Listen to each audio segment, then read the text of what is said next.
Hello नमस्ते आदाब सत श्री अकाल। आप देख रहे हैं अपना यूट्यूब चैनल स्पार्क मोटिवेशन। तो चलिए शुरू करते हैं आज की वीडियो बिना समय गवाए आपके साथ। आज हम बात करने वाले रतन टाटा जी के वर्क एफिशिएंसी और टाइम मैनेजमेंट के बारे में। इस संसार में जो सबसे मूल्यवान चीज़ है वो है समय, पैसे से भी ज़्यादा। क्योंकि पैसा मनी एक बार चला गया तो वापस आ सकता है पुरुषार्थ करके, हार्ड वर्क करके, लेकिन एक बार जो समय चला गया वो वापस नहीं आता है। आज क्या तारीख है? आज की तारीख ईयर के साथ दोबारा नहीं आएगी। आज का सूर्योदय आपके जीवन में दोबारा नहीं आएगा, कल नया सूर्योदय आपके जीवन में आएगा। तो टाइम मैनेजमेंट में टाइम की अहमियत समझना बहुत ज़रूरी है। जब आप टाइम की कीमत समझोगे तो एक एक मिनट आप इस तरीके से इस्तेमाल कर पाएंगे जो आप करना चाहते हैं, जो आप अचीव करना चाहते हैं। रतन टाटा जी का नाम तो आप सभी ने सुना होगा, और रतन टाटा जी जिस तरीके से अपने टाइम को एफिशिएंटली मैनेज करते थे ना, अनबिलीवेबल। हम सोच भी नहीं सकते किस तरीके से अपनी 80 कंपनियों को चलाते थे और उनको मैनेज करते थे, और उनमें से 15 से 20 कंपनी फॉर्च्यून 500 की लिस्ट में थी।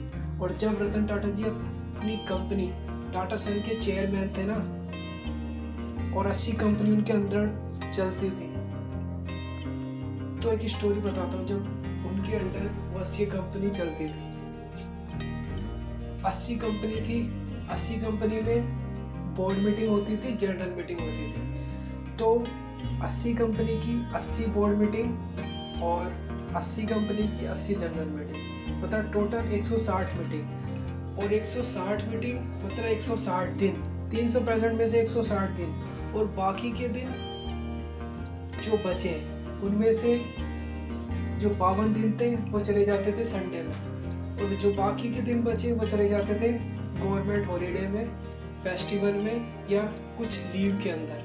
तो वो किस तरीके से अपने टाइम को मैनेज करते थे। तो वो 80 कंपनी की बोर्ड मीटिंग करनी थी, तो वो क्या करते थे, एक दिन के अंदर 4-4 बोर्ड मीटिंग करते थे और 5-5 जनरल मीटिंग अटेंड करते थे।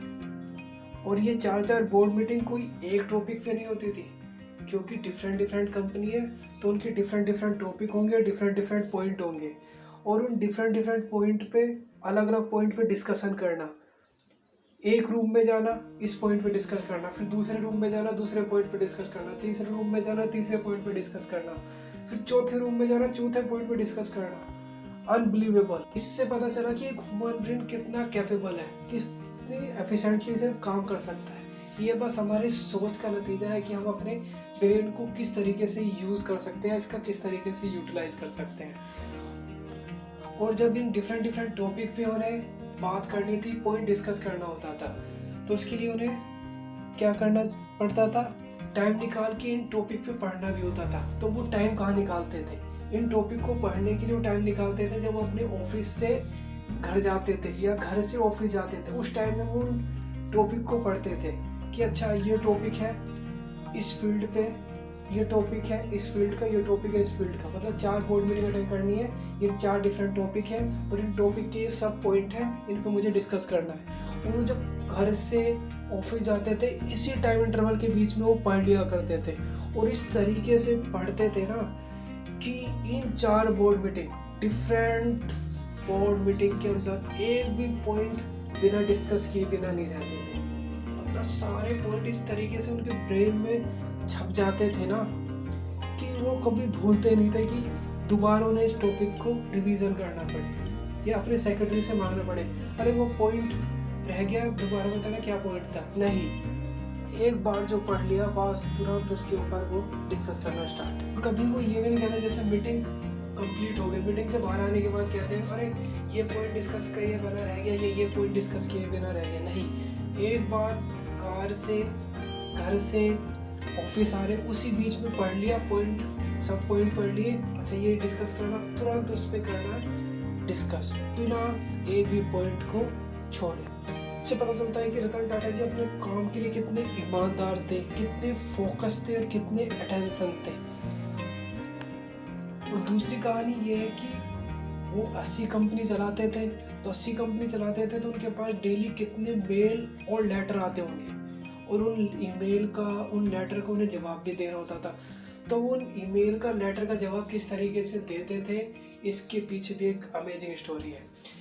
रतन टाटा जी का बिजी शेड्यूल था, वो इस लेटर किस तरीके से जवाब देते थे, जब वो अपने ऑफिस से खड़े होकर रेस्ट रूम में जाते थे, या ऑफिस से खड़े होकर लंच के लिए जाते थे, या ऑफिस से खड़े होकर अपनी कार तक जाते थे, या कार से उतर के ऑफिस में आते थे। तो उनका जो सेक्रेटरी था ना, वो लेटर के मेन पॉइंट पे, सब हेडिंग पे मतलब मार्कर से स्केच कर देता था कि सर ये मेन पॉइंट है, ये लेटर वहाँ से आया है, इसका क्या जवाब देना है। और रतन टाटा जी कितने डिफरेंट टॉपिक के लेटर होंगे, मेल होंगे, तुरंत जवाब देते थे कि इसका ये आंसर है, इसका ये जवाब दे दो, इसका ये उत्तर लिख दो। और वो जो सेक्रेटरी होता था ना, कहीं मैं भूल ना जाऊँ कि रतन टाटा जी, क्योंकि रतन टाटा जी तो रतन टाटा जी हैं, कुछ नहीं भूलते थे। और वो क्या कि कहीं मैं भूल ना जाऊँ तो अपने साथ में रिकॉर्डर लेके घूमता था कि अच्छा इस पर्सन का ये उत्तर बोला था रतन टाटा जी ने, ये लिख के मुझे मेल कर देना है, ये लिख के मुझे लेटर को पोस्ट कर देना है। तो कितना एफिशिएंटली अपने वर्क के लिए वो डेडिकेटेड थे, अपना एक मिनट को जीते थे, अपने एक मिनट को कितनी एफिशिएंटली यूटिलाइज करते थे। इसलिए तो उन्हें सर रतन टाटा जी का दर्जा दिया गया है। अपने एक मिनट को इतनी तरीके से यूटिलाइज करते थे एफिशिएंटली, क्योंकि उनका जो ड्रीम था वो बिग था, बहुत बड़ा ड्रीम था। उनका ड्रीम था कि वो इंडिया को ग्लोबल लीडर बनाए।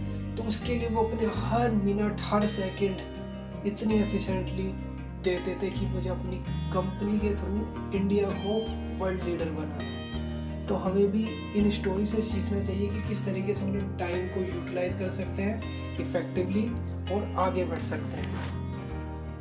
हम सभी के पास टाइम उतना ही है, 24 घंटे, लेकिन हम उसको यूटिलाइज किस तरीके से करते हैं कि हम आज टॉप पे हैं या बॉटम पे हैं।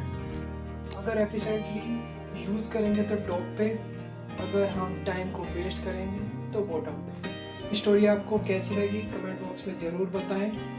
लाइक करें, शेयर करें, चैनल को सब्सक्राइब करें और देखते रहें अपना यूट्यूब चैनल स्पार्क मोटिवेशन। तब तक आप स्वस्थ रहें, मस्त रहें, अपने माँ बाप का ध्यान रखें, अपना ध्यान रखें। धन्यवाद।